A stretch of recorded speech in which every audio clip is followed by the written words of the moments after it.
ഹരേ കൃഷ്ണ. കണ്ണൻ്റെ വനമാലയിലേക്ക് ഏവർക്കും സ്വാഗതം. ഇപ്പോൾ പത്രത്തിലും ന്യൂസിലും ഒക്കെ കേട്ട് നമ്മുടെ ഉറക്കം കെടുത്തുകയാണല്ലേ. ചൂടുകൊണ്ട് വലഞ്ഞ് മാളങ്ങളിൽ നിന്നും ബെഡ്റൂം വരെ എത്തുന്ന പാമ്പുകൾ.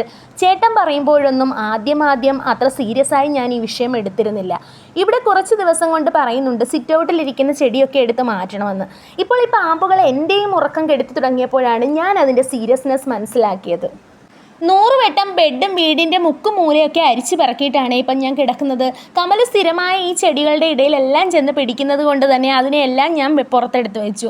ഓടിപ്പോകുന്ന പാമ്പിൻ്റെ വാലിൽ വേണമെങ്കിലും അവൾ ഓടിപ്പോയി പിടിക്കുക. അത്രയ്ക്ക് വികൃതിയാട്ടോ. അതുകൊണ്ട് ഈ ചെടിയെല്ലാം എടുത്ത് പുറത്ത് വയ്ക്കാമെന്ന് കരുതി. എനിക്ക് വളരെ കുറച്ച് ചെടിയേ ഉള്ളൂ കേട്ടോ. ഒരുപാട് ചെടിയൊക്കെ ഇൻഡോർ പ്ലാന്റ്സ് ആയും പുറത്തൊക്കെ വെച്ചിട്ടുള്ളവർ മഴ വരുന്നവരെയെങ്കിലും അകത്തിരിക്കുന്ന ചെടികളൊക്കെ ഒന്ന് പുറത്തെടുത്ത് വെക്കുന്നത് നന്നായിരിക്കും.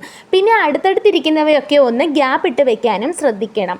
പേടിപ്പിക്കാൻ വേണ്ടി പറഞ്ഞതല്ല കേട്ടോ, ഭയമല്ല ജാഗ്രതയാണ് വേണ്ടത്. ഇനി എൻ്റെ ധൈര്യവും വിശ്വാസവും എന്താണെന്ന് വെച്ചാൽ അഖിലാണ്ടകോടി ബ്രഹ്മാണ്ടനാഥനായ ഭഗവാൻ മഹാവിഷ്ണു ആദിശേഷനാഗത്തിൻ്റെ മടിയിലാണല്ലോ ശയിക്കുന്നത്.